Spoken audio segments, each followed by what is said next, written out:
Thanks for listening to Average Joe's Drive-In. If you'd like to talk movies or contact the show, add our social media pages. You can add us on Facebook at Average Joe's Drive-In Podcast, on Twitter at TWJAuthor, on Instagram at Thomas Washburn Jr.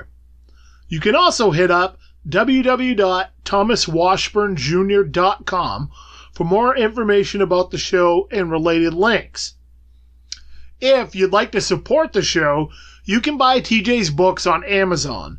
Just type in Thomas Washburn Jr. in the search. Books are available in Kindle and paperback formats. If you have Kindle Unlimited or Prime, you can read the books for free and money will be earned by the pages read. It doesn't cost you anything and it supports the show. Until next time, you've been listening to Average Joe's Drive-In.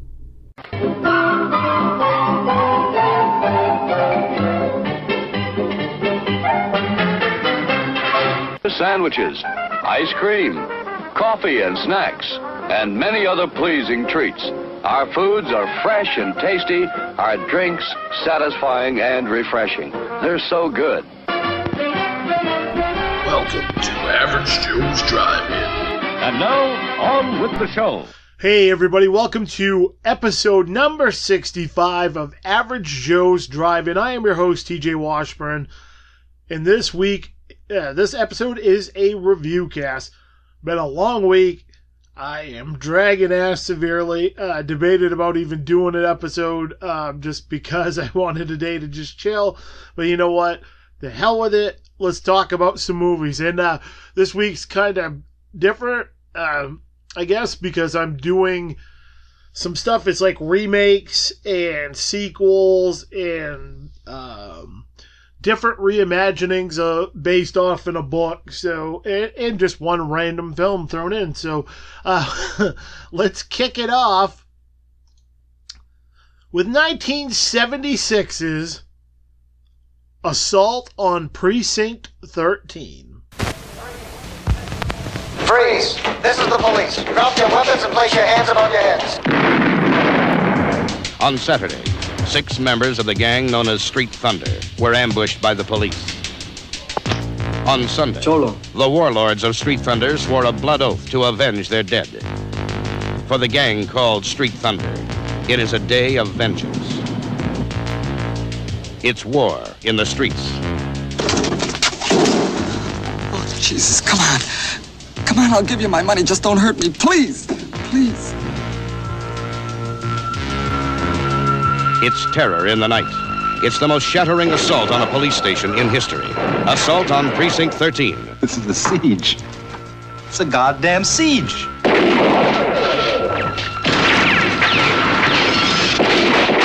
You're gonna stay here and hold until somebody comes, okay? We're in the middle of a city, inside a police station.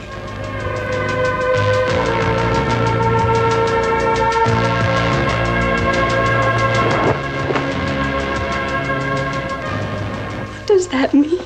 They're not afraid to die. Any of them. They want to rip us apart, no matter what it costs. It means to the death.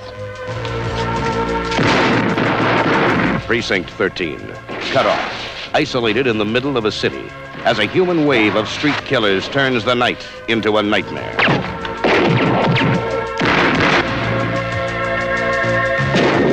We got a war going on down here. We can't find the damn thing. A white-hot night of hate. Assault on Precinct 13. The film was directed by John Carpenter, has a 91-minute runtime, is rated R, stars Austin Stoker, Darwin Jostin, and Lori Zimmer. I watched this on Blu-ray. Synopsis. An unlikely partnership between a highway patrol officer, 2 criminals, and a station secretary is formed to defend a defunct Los Angeles precinct office against a siege by a bloodthirsty street gang. It's been a long time since I watched this. I remember liking it, but the copy I had wasn't the best quality, and I ended up selling it, figuring I would eventually get a better copy. That never happened until just recently, when Shout Factory released it as a steelbook. I snagged it and waited for the right moment to throw it on. If it was as good as the other Shout Factory releases, I was in for a treat. And once again, Shout Factory nailed it. The transfer and sound are amazing. While I liked the film before, this really brings it up a notch. I love seeing these older films restored to what they probably looked like when they were first released, or possibly even better. While it doesn't affect what you love about them, it does make them shine just a little bit brighter. That's certainly what the new transfer did for this. There are also some decent extras added in. While maybe not as in-depth as other Carpenter films extras, they are enjoyable. The film itself is very raw and gritty. It plays out like an explicitly violent TV cop show procedural, where everything has gone to shit. It also has that style Carpenter is so known for. Maybe it's not as defined as in later films, but it's there. As a friend of mine brought up, you can see where the prototype for several of Carpenter's anti-hero characters came from in the character of Wilson. It's very much one of those signature Carpenter things we've all become so used to over the years. Seeing it in the early stages of his career is kind of interesting. It's too bad this seems to be one of the forgotten Carpenter films.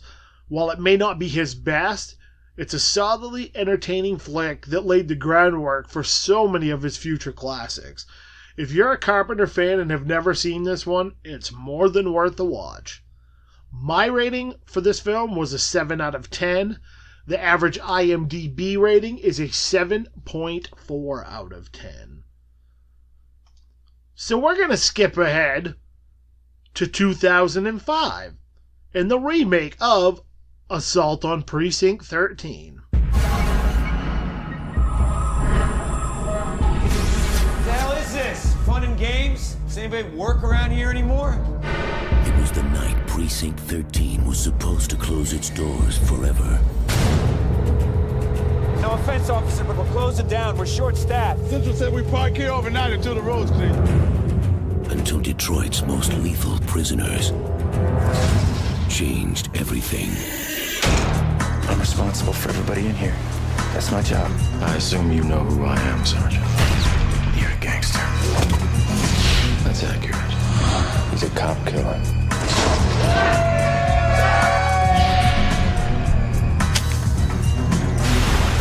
Who the hell are you?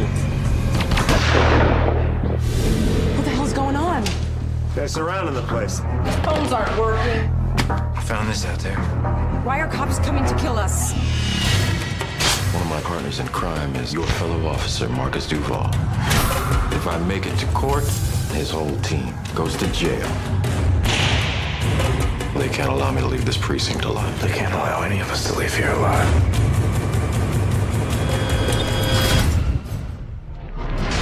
All right, choose a weapon. Anything you see. The only thing more dangerous than the criminals on the inside. I got mine, baby. What, are you gonna trust these freaks? They need us as much as we need them. Are the cops. On the outside. When this is over, you're going back to jail. This ain't about me and you. Not yet.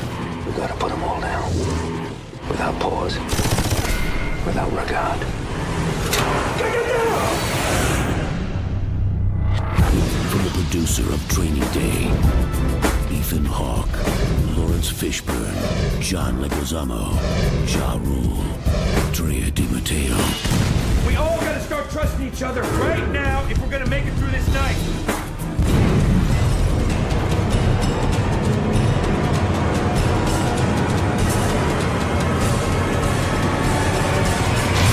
Assault on Precinct 13. The film was directed by Jean-Francois Richet, has a 109-minute runtime. It is rated R, stars Ethan Hawke, Lawrence Fishburne, and Gabriel Byrne. I watched this one on VHS. Synopsis.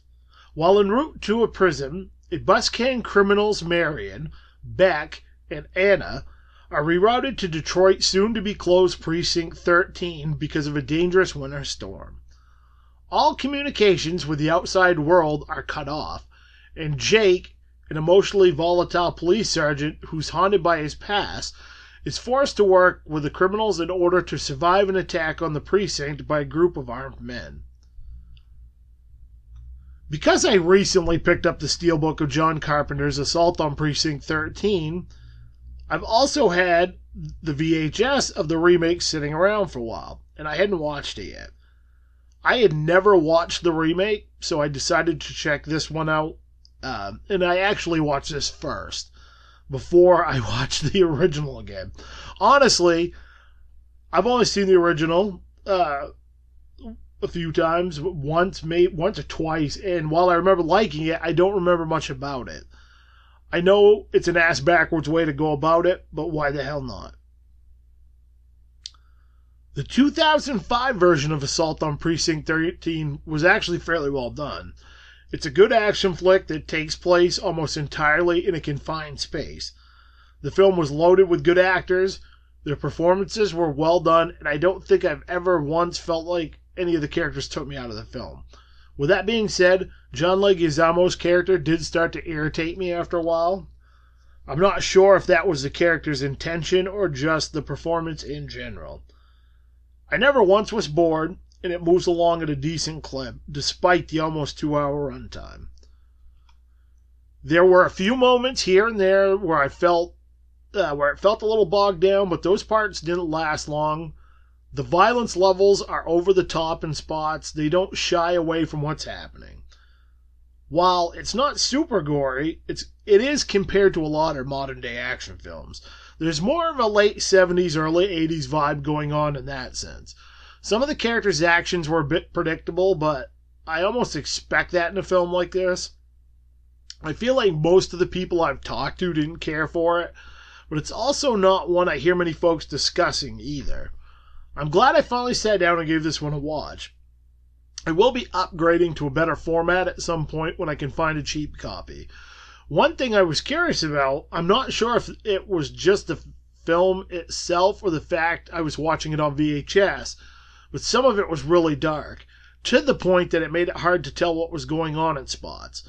I'm guessing that's probably more of a format issue, but I'm curious if that's just the case in general. Despite that, a solid film that I highly enjoy. My rating is a 7 out of 10. The average IMDb rating is a 6.3 out of 10. So, when it comes down to it, I ended up giving both these films the same rating. For different reasons. I do like the Carpenter version a little bit better. I think it's just I just think it's a better film. But this one is pretty damn close. So I pretty psyched that, the remake was as good because, 90% of the time the remake usually ends up sucking ass. I hate remakes in general, which is part of the reason why it's taken me so long to check this out. So when you actually get one that's not total garbage, it's a pleasant surprise. So with that being said, we're going to talk about a franchise. Well, not really a franchise because there's only 2 films, but the sequel was, almost 30, damn near 40 years apart. 37 years apart. So it's kind of an interesting couple of films to talk about. And we're going to talk about the first film right now, and that is 1980's Blade Runner.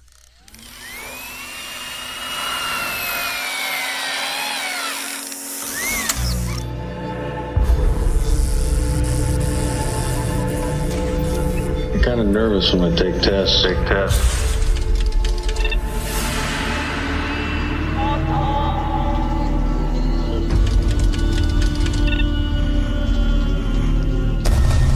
I've got 4 skin jobs walking the streets. They're either a benefit or a hazard. If they're a benefit, it's not my problem. I'm Rachel. Deckard. Have you ever retired a human by mistake? No.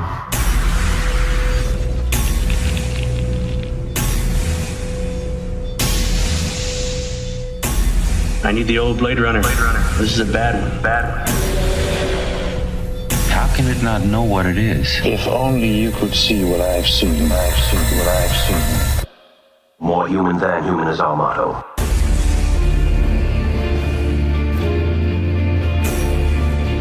What if I go north? Disappear. Would you come after me? I owe you one, but somebody would. It's too bad she won't live!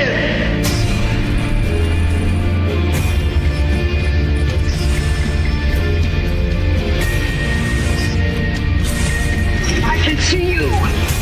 Time to die.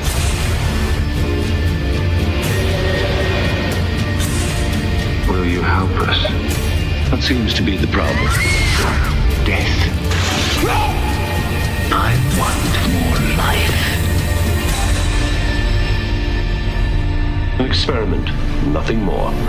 More human than human is our motto. The film was directed by Ridley Scott, has a 117-minute runtime, is rated R, stars Harrison Ford, Rutger Hauer, and Sean Young. I watched this on Blu-ray. Synopsis. Deckard is forced by the police boss to continue his old job as a replicant hunter. His assignment, eliminate 4 escaped replicants from the colonies who return to Earth. Before starting the job, Deckard goes to the Tyrell Corporation and he meets Rachel, a replicant girl he falls in love with. I haven't seen Blade Runner for a while. I picked it up on Blu-ray but hadn't gotten around to watching it. I was in the mood for something sci-fi, so I decided to throw it on. Holy hell, the Blu-ray transfer of this is absolutely stunning. The last time I watched this was on DVD. And while it's always looked good, seeing it on Blu-ray really gives you a whole new perspective on what a visual marvel this film truly is. This holds up better in that aspect than movies that were made 10 years ago. There are so many little details and colors I'd never really gotten the full effect of before. In a way, it's almost a bit much to take in all at once. Sensory overload, but in a good way. This movie is still great.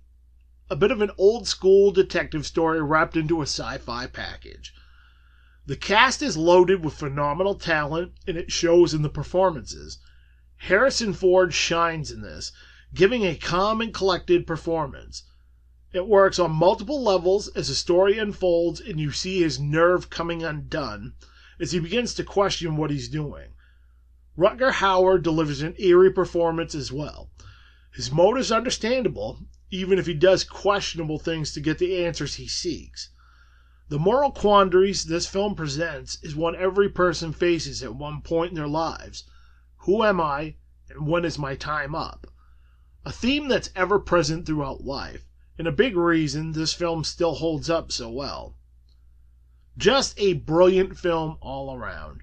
Like many of Scott's films, the pacing is deliberate and slow, but it plays out so well at the end that doesn't turn into a problem. At least for me. It's one of the biggest things I've heard people complain about with this film. I guess it's one of those things that depends on the viewer and what they're looking for and expecting out of the film. This viewing reminded me, even though I love the film, it's not one I can watch often because of the pacing and tone. For me, that's a good thing, because when I do get around to watching it, I appreciate it more. Just for the simple fact I haven't burned myself out from repeated viewings. That is something I tend to do when I love a film like this. My rating for this film is a 9 out of 10. The average IMDb rating is an 8.2 out of 10. So we're going to skip ahead 37 years to the sequel, and that is 2017's Blade Runner 2049.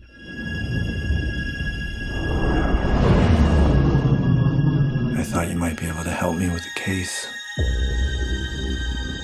Any idea where I could find him? You police plan on taking me in? I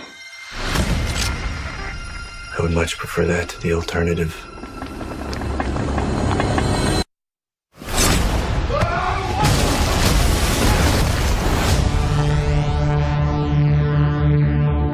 Every leap of civilization was built off the back of slaves. Replicants are the future, but I can only make so many. I had the luck, and he has the key. I think I found him. That's not possible. If this gets out, we've bought ourselves a war. You're a cop. I had your job once. Things were simpler then. What do you want? I want to ask you some questions. What happened? I covered my tracks. Scramble the records. We were being hunted. By who? They know you're here.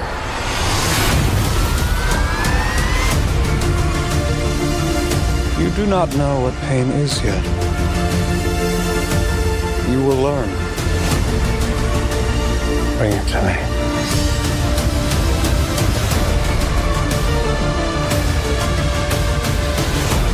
This breaks the world. We have to go. I'm coming with you. Where is he?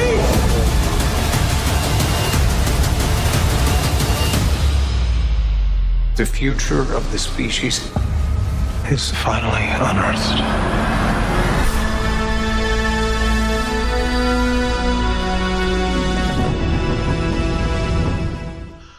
The film was directed by Denis Villeneuve, has a 164-minute runtime, rated R, stars Harrison Ford, Ryan Gosling, and Ana de Armas. I watched this on DVD. Synopsis. Officer K, a new Blade Runner for the Los Angeles Police Department, unearths a long-buried secret that has the potential to plunge what's left of society into chaos. His discovery leads him on the quest to find Rick Deckard, a former Blade Runner who's been missing for 30 years. I had been waiting to watch this one because of the long runtime. I have a hard time just throwing on something that's nearly 3 hours long, no matter what it is. Has to be the right time, and I need to be motivated to do so. My recent viewing of the original Blade Runner was the motivational kick in the ass I needed. This film has a lot in common with the first film, obviously because it is a sequel. Like Blade Runner, this film is visually stunning. It's beautiful in that same bleak sort of way.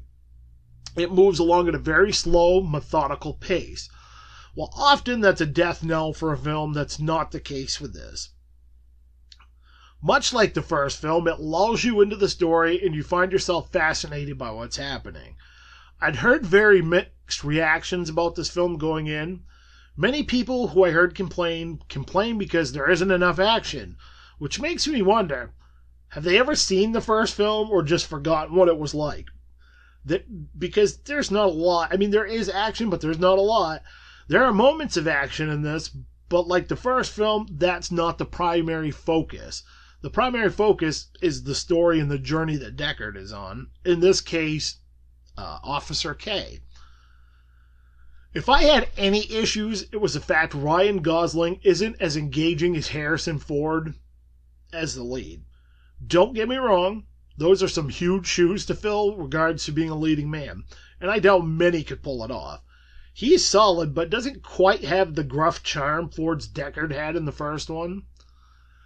I fully understand why some people might be leery of checking this out with a close to 3-hour runtime. It's a reasonable fear, but if you enjoyed the first one, it's worth it. Even if you have to break it up into 2 viewings to accomplish this task, like the first film, you need to pay attention to what's going on. Maybe even more so with this, as there's more to take in and process. I'm glad I gave it a watch. I'll eventually buy it and sit down and view it again. But it will be a while. Despite liking it a lot, as with most any film of longer length, the time commitment is going to push me away more often than not. Still, a damn solid film. My rating was an 8 out of 10. The average IMDb rating is an 8.1 out of 10. So up next is a it's a trilogy of films in the sense they're all based on the same book. And they're three vastly different films with kind of the same premise. So it's kind of interesting to talk about them. And I'm going to start it off with the original, and that is 1964's The Last Man on Earth. We switch you to the state capitol, where His Excellency, the Governor, is speaking from the Executive Mansion. Further, I have, in conjunction with the federal government, declared this state to be a disaster area.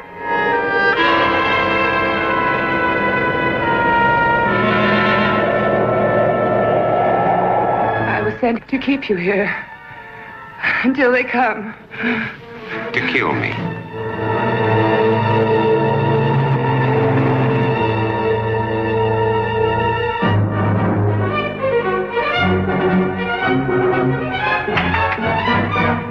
Vampires, alive among the lifeless, that make the night hideous with their inhuman cravings. If they are not destroyed in the flaming pits of hellfire, or staked to the ground in the light of the sun, will the unbelievable become real? A world of inanimate zombies by day, irresistible, horrifying attackers by night. Can a zombie woman's hunger for love repopulate the earth?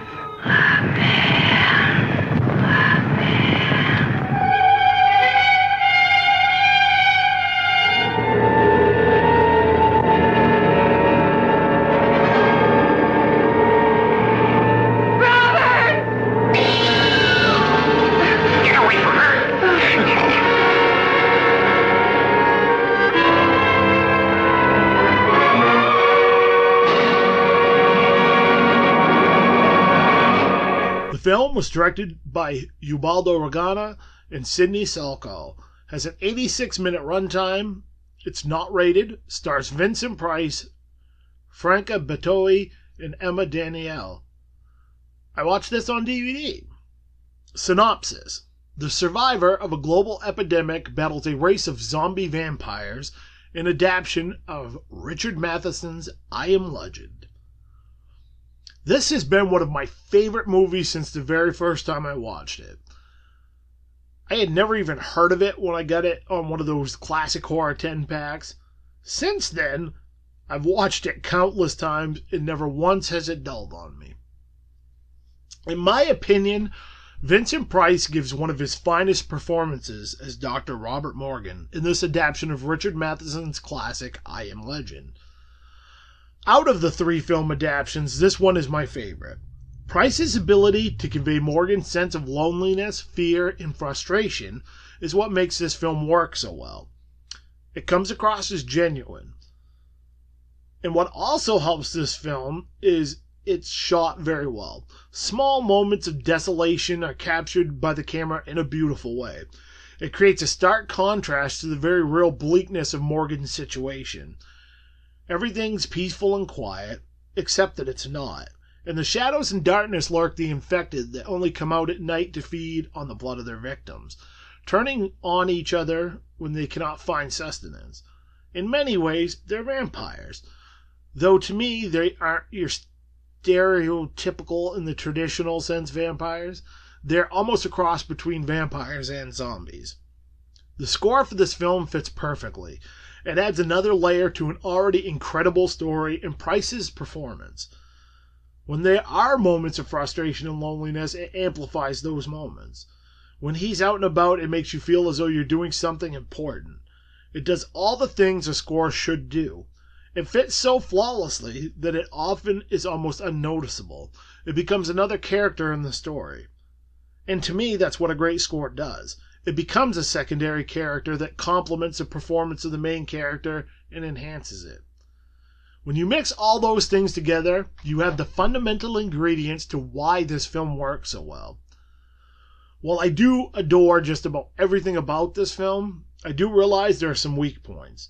Some of the dialogue's a bit cheesy, not bad enough that it harms anything, but it is noticeable. Another thing that's always irked me a little is the third act feels so rushed. They did a tremendous job setting up the first 2/3 that when the third act rolls around, it feels like it's done and over with way too quickly. I wish they could have explored things a bit more before coming to the end. It wouldn't even have had to have been anything too crazy. Just a few more scenes exploring the drastic change in the situation and Morgan coming to realization about what was about to happen. Despite those minor flaws that are present, this one is a tremendous film. Even after 52 years, The Last Man on Earth still manages to be enjoyable. That's the true testament to what a great and well-made film this is. If you've never watched it, please track it down and give it a watch. It's easy to find, cheap, and well worth it. In fact, where this is a public domain movie, you can view it legally on YouTube. There is a colorized version, but I recommend seeing the black and white one first, as it was intended.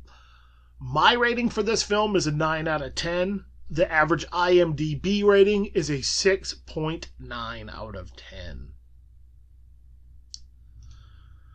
So we're going to skip ahead 7 years to 1971's The Omega Man.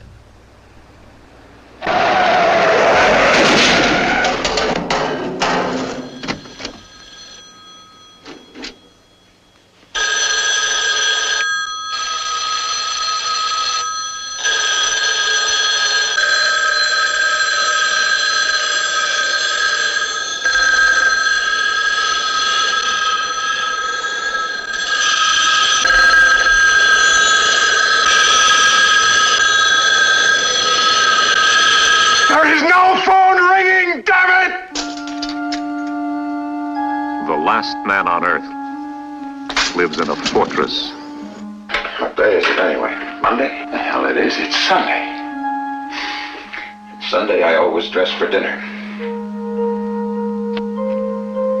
Discovered check. How does that grab you, Caesar? The last man on Earth always carries an automatic weapon. The last man on Earth is hunting.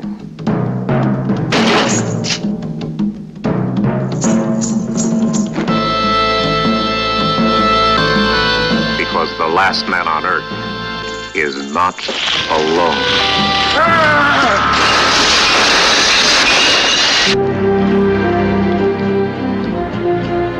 Right up against the wall, you mother.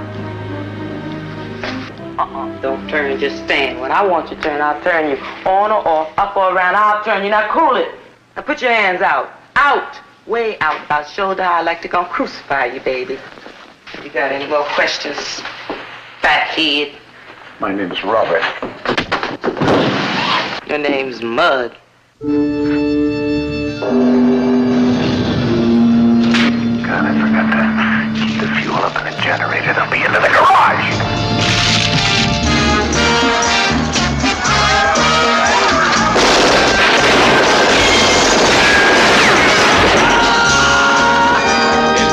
Place where all the dead were burned.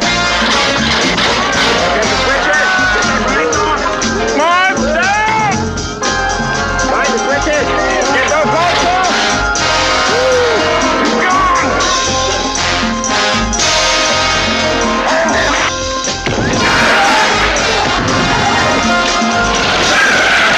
Damn it, left and step on it! Step on it!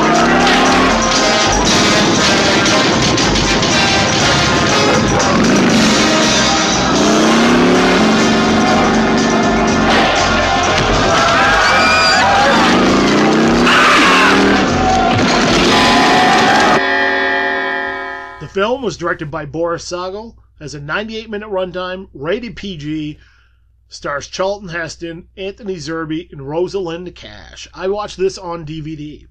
Synopsis: Army doctor Robert Neville struggles to create a cure for the plague that wiped out most of the human race. This is the second adaptation of Richard Matheson's I Am Legend. It has always been my least favorite of the three adaptations, though I've always enjoyed it the few times I've seen it. I haven't watched this one in several years, and after my last my recent viewing of The Last Man on Earth, I decided to track down a copy and give it another view. This one very much feels like a product of its time. Everything from the tone of the film, to the color palette they use, to the score, it just screams 1970s. I feel like it almost borders on being an exploitation type film in the way it goes about things, but not quite. There are some amazing scenery shots in this that do give you a grand scope feeling of desolation and despair. The acting's okay, but I feel Charlton Heston's performance is kind of dialed in. I never got the same feeling I did from Vincent Price or even Will Smith's performances. I also have never cared for the fact that the plague victims feel like angry former hippies. While it does feel appropriate for that era, it just seems weird to me for the film itself. When it all boils down to it, this is still a very enjoyable movie. It has that late night cable TV feature type vibe. It instantly reminds me of all the films I grew up watching and brings back a sense of nostalgia for those days. If you're a fan of I Am Legend or The Last Man on Earth, this one is very much worth a watch. If for nothing else, to see the contrast in how the films play out in the different decades they were made. Each has their weak points and their strong points. Ultimately, I think which is the best adaptation comes down to the personal preference in the type of film you generally enjoy. My rating for this is a 6.5 out of 10. The average IMDb rating is a 6.6 out of 10. So, last of the three adaptations is 2007's I Am Legend. Nothing happened the way it was supposed to happen.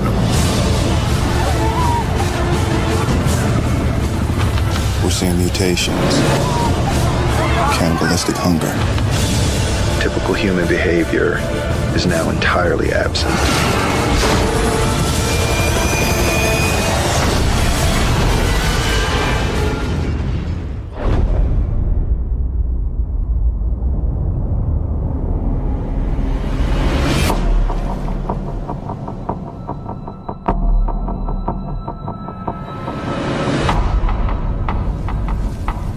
My name is Robert Neville. I'm a survivor living in New York City. I haven't seen another person in 3 years.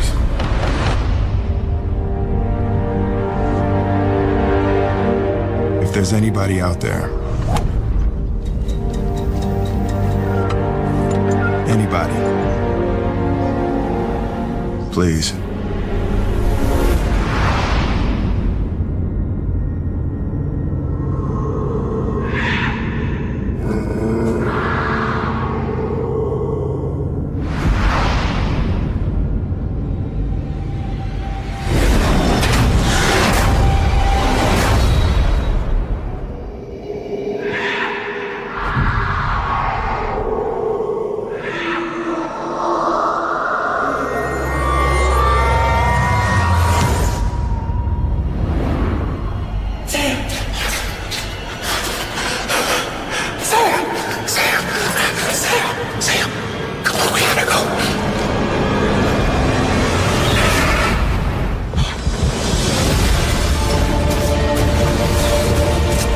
Day 1001, I'm still unable to transfer my immunity to infected hosts. I can reverse the spread. I'm not gonna let this happen. I can save you! I can save everybody! Light up the darkness.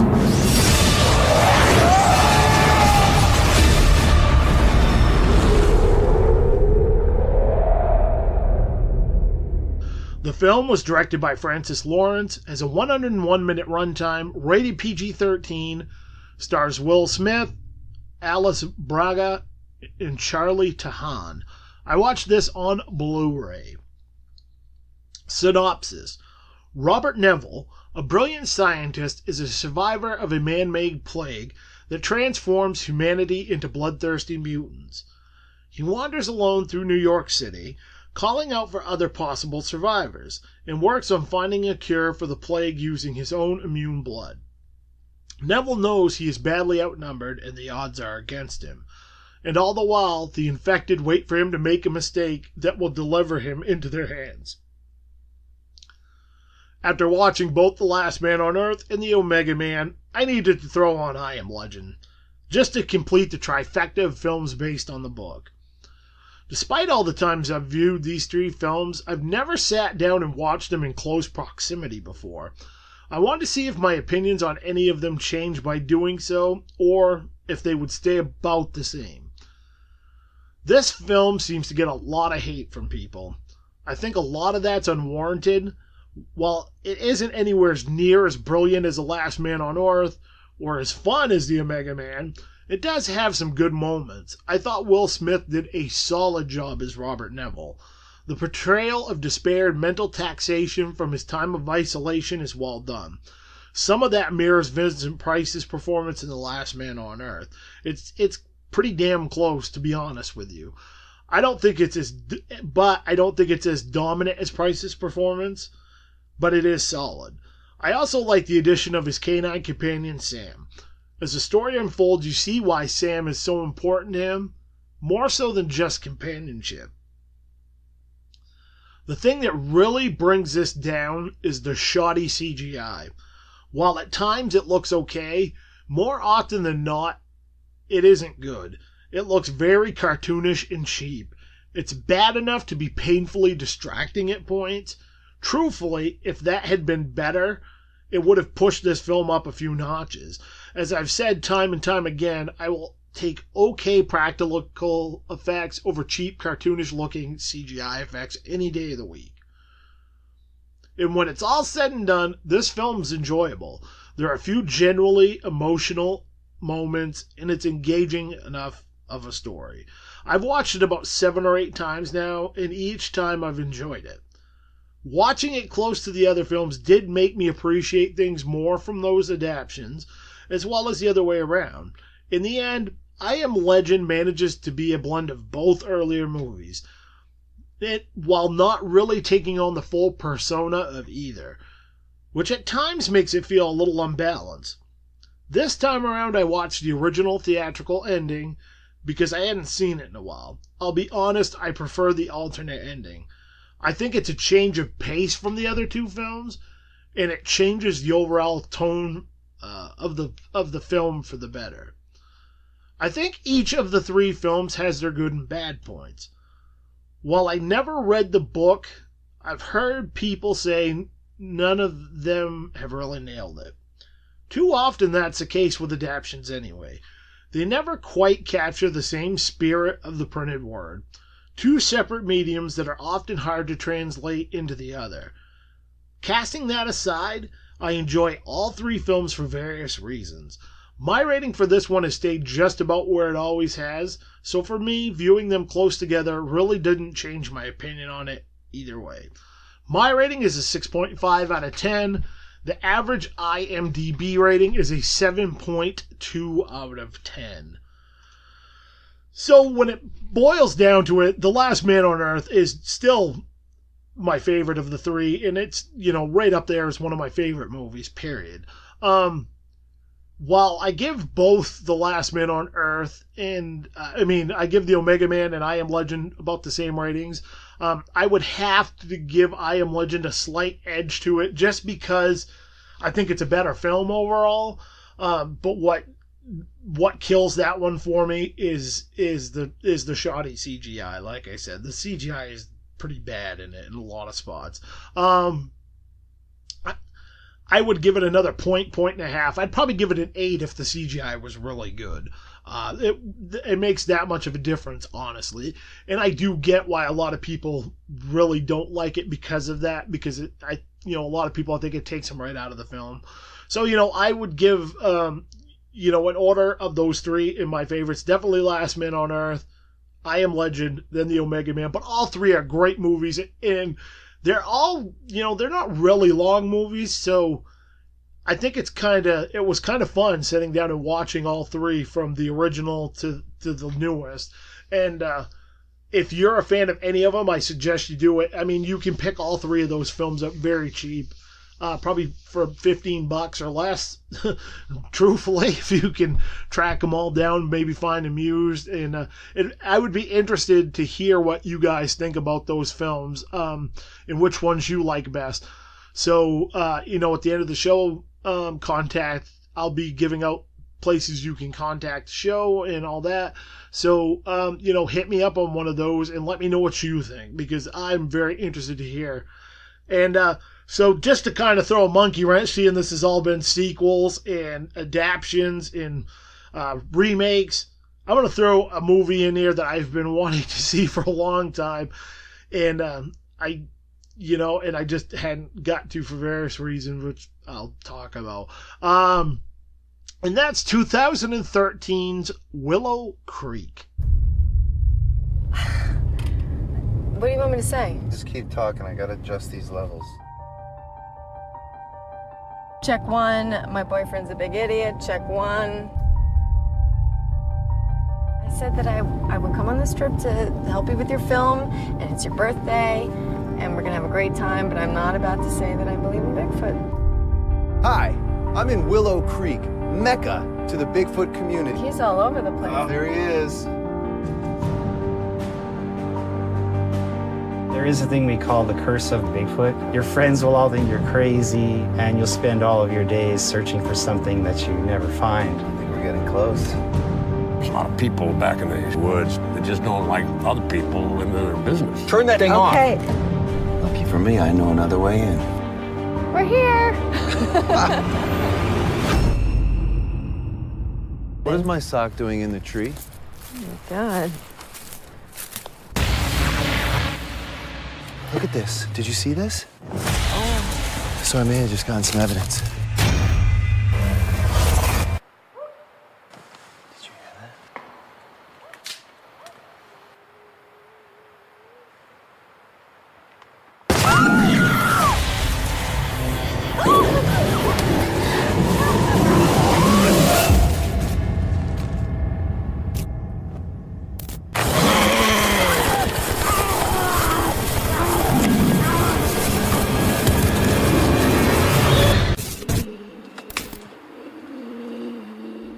The film was directed by Bobcat Goldthwait, has an 80-minute runtime, it's not rated, stars Alexi Gilmore, Bryce Johnson, and Laura Montagna. I watched this one on Shudder. Synopsis: a man and his girlfriend camp in the woods to capture first-hand evidence of Bigfoot. I'll be honest, Bigfoot creeps me out. It has ever since I was a little kid. I'm both fascinated and horrified by it. Living where I do and being surrounded by the forest has always put the possibility of a large bipedal creature roaming the woods at the back of my mind. It's one of those things I can creep myself out on by just thinking about it too much. For the most part, there haven't been too many Sasquatch-related films I didn't find hokey or cheesy. Willow Creek has been one I've heard about since it was released, and I've wanted to see it, but I wasn't able to catch it on any of the streaming services, and I didn't really want to blind buy it. So I was pleasantly surprised to find it on Shudder. Problem solved. Like most found footage films, this starts out with us getting to know the two main characters. We travel with them on their journey to shoot a Bigfoot documentary and get to learn a little bit about each of them as we go. The two actors feel like a real couple. There's a believable chemistry between them, and it pulls you into their journey. What sets this apart from other found footage films is it actually manages to build good tension when things start to go awry. There were a few jumpy moments simply because of that. It also had you anxiously waiting to see what was going to happen next. The last 20-25 minutes of the film makes this whole journey worthwhile, even if it was a bit telegraphed and on the predictable side. It was more about the when rather than the if. In general, I am not a found footage fan. I feel more often than not it's used as a cheap cop-out, and that happened a lot after Blair Witch. Even if Willow Creek doesn't reinvent the wheel or can be at times slightly predictable in the narrative, it's very enjoyable. The short runtimes are a huge plus as well. I would have to put this up there as one of the better found footage style films that I have seen. Like many of them, it has drawbacks, tropes, and annoying things that I'll do, but for the most part, those moments aren't as prevalent as in other films. This was definitely worth a watch, and I'm glad I finally got to see it. My rating is a 6.5 out of 10. The average IMDb rating is a 5.1 out of 10. So that's going to wrap up this episode of Average Joe's Drive-In. I'd like to thank everybody for tuning in, and I want to leave you all with this one thought. Remember, kids, opinions are like assholes. Everybody's got one, and I will see you sexy animals on the flip side. It's intermission. Rise and stretch time. Time to refresh yourself and visit our snack bar. Got a yen for hot popcorn? Your favorite soft drinks are sparkling cold. The juicy Frank sizzling hot. There's delicious coffee, freshly brewed, and all kinds of ice cream and candy to tempt you. Showtime will be announced loud and clear to get you back to your car in time. So stretch your legs. Come to the snack bar now.